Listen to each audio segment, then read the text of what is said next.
we got some roster updates, and I'm also going to discuss the New Orleans Saints playoff chances after the bye week, but let's break down the roster news.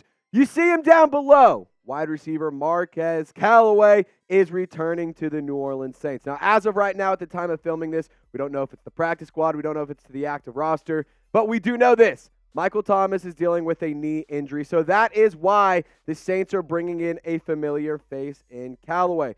And as you can see on the wide receiver depth chart, you got Olave, Thomas, Rashid, and then you got A.T. Perry, who's starting to get some involvement. I hope to see his usage jump up a little bit.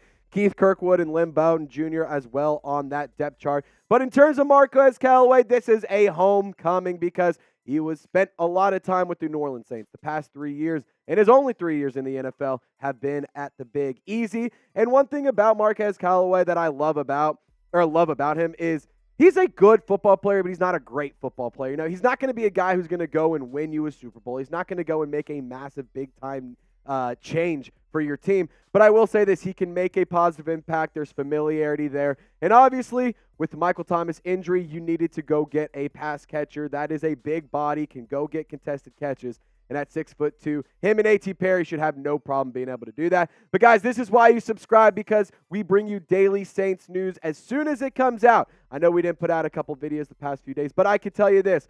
We will break down any notable updates. There just wasn't anything really to talk about. So that's why there wasn't much content, but that's why you subscribe, because when there is notable injuries, notable news, notable roster updates, or even crazy rumors, we're going to break it all down. But the main purpose of today's video is the Saints playoff picture. So for the rest of today's video and for the remainder of the show, I'm going to be discussing the Saints playoff chances, how they can move up the NFC South standings, the NFC standings in general, and where they currently rank in the playoff standings as of right now. So it is Falcons hate week. I hate the Falcons. I love this week. And if you hate the Falcons, go ahead, do two things for me. Like this video, and as you see on this sign, put your phone on Atlanta Falcons mode. No ring. Go ahead, like this video if you hate the Atlanta Falcons. And we got to get into our show, but also one quick shout out to Prize Picks. They made today's show possible. We brought you the news. We're going to give you the playoffs chances and stuff, but I want to tell you guys about Prize Picks because it's so much fun. It's daily fantasy sports made easy, and you can win up to 25 times your money if you're good like my guy, producer Smitty. Me personally, I've been struggling, but let me tell you this. I've had so much fun playing. So go to prizepicks.com/CLNS, plug in promo code CLNS for a first deposit match up to $100. So you can see at the top that Christian McCaffrey, more rushing and receiving yards, they're doing a big special, a big promo, and it's a limited time promo. I think there's only like 70 hours left to get your projections in on it. You need to get more than half of a yard. He gets one carry, and that's going to hit. A.J. Brown, Julio Jones, they're playing tonight against the Kansas City Chiefs. I think that they're going to have a touchdown today combined. And Kadarius Toney, he drops the ball a lot. He's not the best wide receiver. And shout out Marshall Green. I ride with him over KT. But 6.5 receiving yards, I'm going to take the more on that. Life's too short to project the less. So go to prizepicks.com/CLNS, plug in promo code CLNS for a first deposit match up to $100. All that information is in the comment section description of this video. Shout out Prize Picks. Daily fantasy sports made easy. All right, so here is how the playoff picture stands currently. Now, I know you guys are looking at this and you're like, what the hell? Why are the Eagles 8-1? Well, because they haven't played yet. This video is filmed on Monday afternoon, just a handful of hours before the game. But right now, they are still on top of the division. Even if they lose to the Chiefs today, I believe they'll still be on top of the division, if not that 2 seed, because the Lions are 8-2. Are the number 2 seed. The Niners at 7-3 are your number 3 seed. The Saints at number 4 are 5-5. You're the 4 seed. And then the wild card, you can see it. It stinks. But right now, you're the worst team in the playoffs. Just straight up, you're the worst team in the playoffs. So currently, in terms of moving up to try and get that 3 seed to avoid playing a team like the Dallas Cowboys right now, it's only about a 6% chance that happens. So it's not really likely. So if you're hoping on a number 3 seed, it's going to be pretty tough. The Saints right now, though, have a 67% chance of making the postseason, and New Orleans has a 56% chance to win the NFC South. Plenty of things can still change. Teams can win. Teams can lose. Players can get hurt. Players can return from injury. There's a lot that can still happen. But in terms of notable games this week that I'm paying attention to, all 6 of these games do have some sort of implication or, it's a game to watch because the Lions versus Packers, the Packers are in the hunt right now. The Lions, they're a team that you play in a couple weeks. I want to scout them out. The Cowboys versus the Commanders, get some go-ahead scouting on the Cowboys, assuming that you would play them in the postseason. 49ers versus Seahawks. Seattle could be a team that you also play depending on how the wild card shakes out. But the Colts versus the Buccaneers, you want to see Tampa Bay continue to lose. They stink. I can't believe the Saints lost to them. F Tampa Bay. The Cardinals versus the Rams. That's a big one. The Saints will play against the Rams, but also that could be a team that they may potentially face in the postseason depending on how things shake out, like I said. I don't think the Rams will climb up to the number 5 seed, but I do think that the Rams could be a team to watch this week. And the Vikings versus Bears. You lost to the Vikings. That stinks, but you got to see how they play this week because that also has impact on the wild card. So if the Saints can't win the division, all 6 of these games do have an impact regardless of the outcome of the season. But predict it for me, Saints fans. What record do you think New Orleans will finish with? I, at the beginning of the season, said I think they're going to have 11 wins. Right now, I think we'll be lucky to get 10. I think we're more so shooting for 9. But let me know, Saints fans, what record do you think the Saints will finish with? So let's look at the upcoming schedule. And here's how it shakes out. So you have Week 12 at Atlanta, Week 13 at home versus the Lions. Dan Campbell, that team is going to be very hard to beat. Week 14 versus the Panthers, shouldn't have a problem there, but knowing the Saints, they'll find a way to have a problem with the Panthers. The Giants, though, that is a very winnable game. All of these are very winnable games. Even the Lions one. Like, what if they have a bad week? Well, this could be like a trap game, if you will, for the Lions. I'm just saying that Saints, if this could be the chance for you to get some of that mojo and be a team that can compete in the postseason. Because not only do you have these 4 games, which are pretty winnable, but these 3 games are extremely winnable. The Rams, you should beat the Rams. I hate to say it. You should beat the Rams. Sean McVay is a much better coach than Dennis Allen, but I think you should have no problem with Los Angeles. The Bucs, you have to beat the Bucs. That is a must-win for New Orleans. And the Falcons, it's always F the Falcons. You should have no problem beating the Dirty Birds.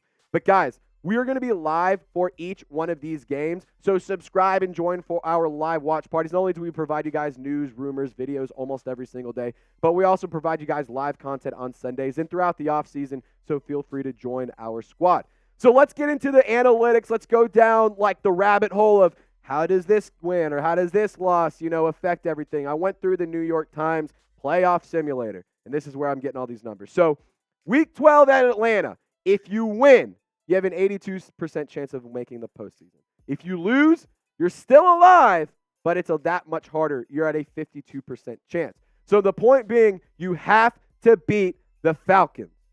You have to beat them in Week 12 because in Week 18, if you lose this week and you have to win Week 18, like that is just not good.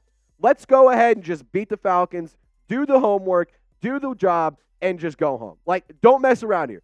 Win this game, and let's get back on track because that is the first step to making some momentum build. Making this team get better is winning the next game. And then the next, and then the next, and then the next. You see where I'm going with this? So the playoff chances, if you finish with a 4-3 record down the stretch, these last 7 games, this is assuming you have wins, which I think are doable over Atlanta, Carolina, the Giants, and the Rams. But you split one with the Falcons, you lose to Detroit, which I do think is a realistic possibility, and you lose to the Buccaneers. Let me just say this, 81% chance to make the playoffs. That's still not bad. I'd like that number to be higher, but that's still not bad.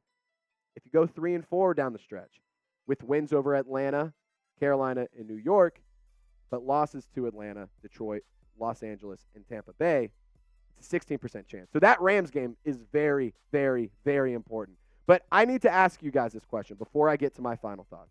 Which upcoming game makes you the most nervous? Which one are you most worried about? Which one scares you the most? Like, I got to say it. The Bucs game terrifies me, quite honestly, because there's no reason that the Saints should have lost that badly against the Bucs early in the season. That being said, that is a must-win. If you don't win that game, you ain't making the playoffs. I'll also say this, the Rams game, very important for me too. But to make things simple, here you go. We're going to make it as simple as possible. The most impactful games that you can have is beating Atlanta in Tampa Bay and losing to Carolina. Those 3 games are your most impactful for obvious reasons. You haven't won the NFC South yet. You're 5-5. You're on top of the division because it stinks, quite frankly. The least impactful, if you lose to the Giants, doesn't really hurt your chances that much. If you lose to Detroit, doesn't really hurt you that much. But if you want to make the playoffs, you at least have to split with Atlanta, and you have to beat Tampa Bay. There's no ifs, ands, or buts about it. It's basically a win the division or no postseason. That's what it's come down to. You dug yourself into a hole. You have created this problem. The New Orleans Saints have no one to blame but themselves. They have created a world where not only can they not really move up in the playoff standings, they have to win the division. If the Saints beat the Falcons twice and the Bucs once, they have a 78% chance to make the postseason. They split it and beat the Bucs once, you still have an 80+% chance of winning. Like it's still very doable. Like these are games that you have to win. And my final take, my final thoughts to round things out, I want the Saints to make the postseason. Like I know that it may have sounded negative throughout this video, and all the people in the comment section saying, "Oh, he's negative. He doesn't want this team to make the postseason. He's making fun of them." Well, those are the people who didn't watch this entire video to get to this point. I want New Orleans to make the postseason. I truly do believe that a roster like this has enough talent to just take over and win if you create momentum. But that's the problem. They have yet to create momentum at all this season. And quite honestly, even if you do make the postseason, I hope to God that that is not just good enough for the front office to say, all right, let's run it back with Dennis Allen. He got us to the playoffs. It's like, no, he didn't get you to the playoffs. He backed you into the playoffs. Like, you didn't make the playoffs. You were the team that had to make the playoffs. That's my point. Ross Jackson made that point. I thought it was really interesting. So my disclaimer, the only way that I'm okay with keeping Dennis Allen, there's only one way. There is one way that I am like, you know what? Fine. I feel like he deserved a chance, is if he goes and wins the big dance. If he can take this team all the way back to Las Vegas, to get Derek Carr back to Las Vegas, he can win that big game against a quality team like the Chiefs, like the Bills, like the Bengals. Like, if you can beat one of those teams, the Ravens, the Browns, whoever it is, that would be my only way I'm okay with keeping Dennis Allen around. And I know that you're going to hate this point, but just to pour salt in the wind, just more Dennis Allen trash here. Had the Saints beat the Vikings, you would have about a 90% chance to make the postseason right now. I want you to know that. Had you beat Josh Dobbs, had you not dicked around and, lost that game, had you just played clean football and played a smart game, you'd pretty much be a lock for the playoffs about right now. Unless, pending a massive disaster, massive meltdown. Just salt in the wound. It stinks to know that, but hey, it's just how the cookie crumbles in the NFL. You can't win them all. But be honest. Do you think that the New Orleans Saints will make the postseason? Just give me a simple yes or no in the comment section. And as always, Saints fans, don't forget to hit that thumbs up. Subscribe today. Y'all stay golden. We'll catch you next time.